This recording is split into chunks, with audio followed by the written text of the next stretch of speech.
প্রত্যেকটি দায়ীর অবশ্যই মাথার ভিতরে গেঁথে রাখতে হবে। আমরা সকলে এক একজন দায়ী, আমরা সকলেই এক একজন আল্লাহ পাক রব্বুল আলামিন প্রেরিত খলিফা। কেন বললাম? কারণ কোরআনের ভিতরে আল্লাহ পাক রব্বুল আলামিন আমাদেরকে কি বলেছেন? খলিফা বলে সম্বোধন করেছেন। অতএব আমরা সকলেই কি ইসলামের ধারক এবং বাহক। যদি একটি আয়াত দিয়ে আমি কি হই? বাহক হই। ওই যে বললাম একটু আগে, যদিও একটি কথার দ্বারা, যদিও একটি কালিমার দ্বারা, যদিও একটি বাক্যের দ্বারা আমি কি হই? ধারক বাহক হই, তারপরও আমি একজন কি? দায়ী। তো অতএব আমাদের ভিতরে একটি বিষয় সেট আপ করতে হবে আমাদের জেহেনের ভিতরে, আকলের ভিতরে, সেটা হচ্ছে হেদায়েত একমাত্র কার পক্ষ থেকে? আল্লাহ পাক রব্বুল আলামিনের পক্ষ থেকে একমাত্র হেদায়েত আসবে।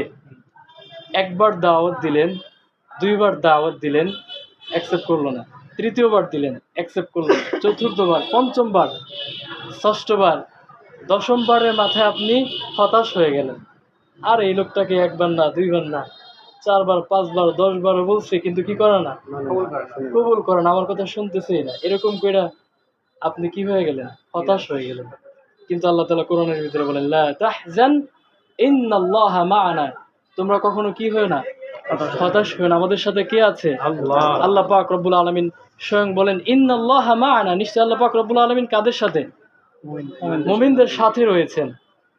যখন কাফেরেরা, যখন মুমিনেরা রাসূল পাক সাল্লাল্লাহু আলাইহি ওয়াসাল্লামকে প্রশ্ন করতেন আল্লাহ কোথায়, তখন আল্লাহ পাক রব্বুল আলামিন সেই প্রশ্নের জবাব দিয়ে রাসূল পাক সাল্লাল্লাহু আলাইহি ওয়াসাল্লামকে বলতে বলেন, ওয়া ইযা সাআলাকা ইবাদি আন্নী ফাইন্নী করিব উজিবু দাওয়াতাদ দাঈ ইযা দাআন।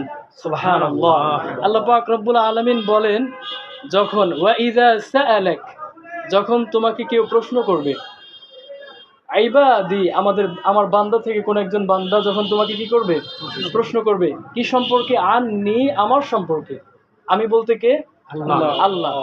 যখন কোন বান্দা রাসূল পাক সাল্লাল্লাহু আলাইহি ওয়াসাল্লামকে কি করবে? আল্লাহ পাক রব্বুল আলামিন সম্পর্কে প্রশ্ন করবে, ফাইন্নী করিব, তুমি তাদেরকে বলে দেবে যে নিশ্চয় আমি আমার বান্দার কাছেই রয়েছি। উজিবু দাওয়াতাদ দাঈ ইযা দাআন। যখন আমার বান্দা আমাকে আহ্বান করবে, আমি আহ্বানের ডাকে সাড়া দিয়ে, আমি তাদের ডাকে কি দিয়ে? সাড়া দিয়ে, অবশ্যই আমি তাদের ডাকে সাড়া দিয়ে তাদের সাথেই থাকবো। সুবহানাল্লাহ। তো এজন্য আমাদের কি হওয়া যাবে না? হতাশ হওয়া যাবে না। আর এই বিশ্বাসও রাখা যাবে না যে এই ব্যক্তিকে আমি দাওয়াত দিয়ে কি করতে পারবো? হেদায়েত দান করতে পারবো। কারণ হেদায়েতের মালিক কে না? আপনি না। আপনার চাইতে, আমার চাইতে সবচাইতে বেশি মর্যাদাপূর্ণ যে ব্যক্তি ছিলেন তিনি কে? রাসূল পাক সাল্লাল্লাহু আলাইহি ওয়াসাল্লাম। তিনি পারেন নাই স্বয়ং তার চাচাকে, তার নিজের চাচা না হলেও যিনাকে তিনি চাচা বলে ডাকতেন, আবু জেহেল, তিনি চাইলে কি তাকে হেদায়েত দিতে পারতেন না? যদি হেদায়েতের মালিক মানুষ হতো? অবশ্যই পারতেন। কিন্তু হেদায়েতের দায়িত্ব স্বয়ং আল্লাহ তাআলা আমাদেরকে দিবেন তো দূরের কথা, স্বয়ং তার রাসূলকে তিনি দেন নাই। কাকে দেন নাই? রাসূলকে দেন নাই। সেই কথা আল্লাহ পাক রব্বুল আলামিন স্পষ্ট করে পবিত্র কোরআনের ভিতরে, মহাগ্রন্থ আল কোরআন, যেখানে তিনি সবকিছু বলে দিয়েছেন। সুবহানাল্লাহ। আমরা জীবনে চলার পথে কি করব, কখন কি করতে হবে, কখন কি না করতে হবে, সবকিছু আমাদের রাষ্ট্রীয়, সামাজিক, পারিবারিক সবকিছু ব্যক্তিকেন্দ্রিক বিষয় আল্লাহ পাক রব্বুল আলামিন পবিত্র কোরআনের ভিতরে দিয়েছেন। যদি আমরা গাটাগাটি করি, সেটা যদি আমরা কি করতে পারি? উপলব্ধি করতে পারি, সবকিছু আমরা খুঁজে পাবো।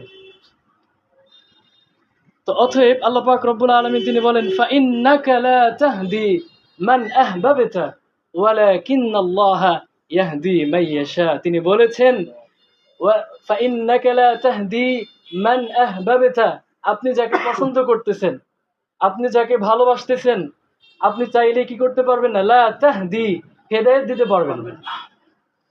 ওনার নিজের চাচা নাম ছিল কি? আবু তালেব। হ্যাঁ, তো উনিও তো কি হয়েছে? কাফের অবস্থায় মৃত্যুবরণ করেছে। কিন্তু রাসূল সাল্লাল্লাহু আলাইহি ওয়াসাল্লামকে তিনি অনেক বেশি তিনি মহব্বত করতেন। শুধু তাই নয়, রাসূল পাক সাল্লাল্লাহু আলাইহি ওয়াসাল্লাম স্বয়ং তিনাকেও কি করতেন? নিজের পিতার মতো মহাব্বত করতেন, কিন্তু তিনি কি হেদায়েত প্রাপ্ত হয়েছেন? হয় নাই। কেন হয় নাই? লা তাহদি, তুমি হেদায়েত প্রাপ্ত করতে পারবে না। মান আহবাবতা, যাকে তুমি পছন্দ করো, বরঞ্চ ওয়ালাকিন্নাল্লাহা ইয়াহদি মান ইয়াশা, স্বয়ং আল্লাহ পাক রব্বুল আলামিন শুধু যাকে চাবেন তাকেই কি করবেন? হেদায়েত দান করবেন। এজন্য এই বিষয়টা আমাদের জেহেনে রাখতে হবে, মাথায় রাখতে হবে। আমাদের কখনোই কি হওয়া যাবে না? হতাশ হওয়া যাবে না। মানুষের কটু কথা শোনার পরে নিরাশ হওয়া যাবে না। আপনি যখন ভালো কাজ করবেন, আশেপাশের মানুষ আপনাকে অনেক কিছু বলবে। এই 2 দিন ধরে নামাজ পড়ে কি ভাব, দাড়ি রাখছে, টুপি পরে থাকে, আরে এগুলা ভণ্ডামি, এগুলা ফালতু কাজ, এগুলা মানুষকে দেখানোর জন্য। কিন্তু আপনার ভিতরে যে আছে শুধুমাত্র আল্লাহ পাক রব্বুল আলামিনকেই দেখানোর জন্য। আপনার ভিতরে তো গেঁথে আছে ইন্নামাল আমালু বিন্নিয়াত, প্রত্যেকটি কাজ, প্রত্যেকটি আমল কিসের উপর নির্ভর করে? নিয়তের উপর নির্ভর করে। অতএব আপনি আপনার নিয়তের উপর ইস্তেকামাত থাকবেন, আপনি দায়েম থাকবেন কিসের উপরে? আপনার নিয়তের উপরে। আপনি স্থায়িত্ব থাকবেন আপনার নিয়তের উপরে। মানুষ কি বলুক না বলুক, এটা আপনার কানে নেওয়া যাবে না। অতএব আল্লাহ পাক রব্বুল আলামিন আমাদের সকলকেই এক একজনকে প্রকৃত ইসলামী ধারক এবং বাহক হওয়ার জন্য তৌফিক দান করেন। সকলে বলে আমিন। আল্লাহ পাক রব্বুল আলামিন যেন আমাদের মাধ্যমে শুধু বাংলাদেশ নয়, শুধু আমাদের গ্রাম নয়, বিশ্বের সমস্ত প্রান্তে, প্রত্যেকটি অঞ্চলে, প্রত্যেকটি দেশে দেশে গিয়ে যাতে আল্লাহ পাক রব্বুল আলামিন এতটুকু তৌফিক যাতে প্রত্যেককে আমাদেরকে দান করেন। সকলে বলে আমিন। ওয়া আখিরু দাওয়ানা আনিল হামদুলিল্লাহি রাব্বিল আলামিন ওয়া সাল্লাল্লাহু আলাইহি ওয়া আলা আলিহি ওয়া আসহাবিহি আজমাইন। আসসালামু আলাইকুম ওয়া রাহমাতুল্লাহি ওয়া বারাকাতুহু।